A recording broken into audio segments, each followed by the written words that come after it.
بفتكر مين هو؟ بعد اذنك يا دكتور انا بأجير بعد اذن حضرتك، بعد اذنك.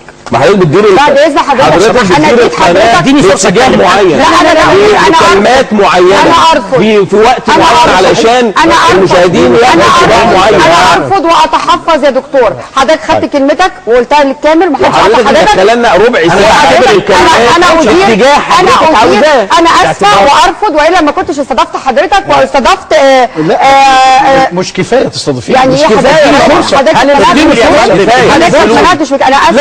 لا يعني انا قاعد بقالي ساعه، انا اتكلمت في 3 دقايق. المهندس اكمل. انا مش جاي ابين من ذكرتي وجاي اسمع. انا الكلام ده حافظه كله. مش اغبياء. لا انا ارفض. انا بعد اذن حضرتك اولا ارفض.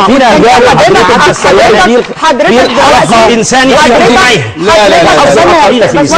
بعد اذن حضرتك بعد اذن حضرتك حضرتك دلوقتي بتصادر ان الناس تسمع لرايك. لا انت ما جبتيش الراي. خلينا كده. كل مداخلاتنا الاتجاه الاخر ده بيصحح كلام بتسيري الحلقه لهدف من القناه. يعني تعلم ما في ذهني. تعلم الغيب. طبعا حضرتك تعلم الغيب. يعني انا قاعد اجلس مع ذات الهيه مقدسه. لا ما ينفعش تقول كده. حضرتك ما ينفعش تقول كده. لو سمحت انا بسمع حضرتك وبدي حضرتك الوقت ونسمع المهندس.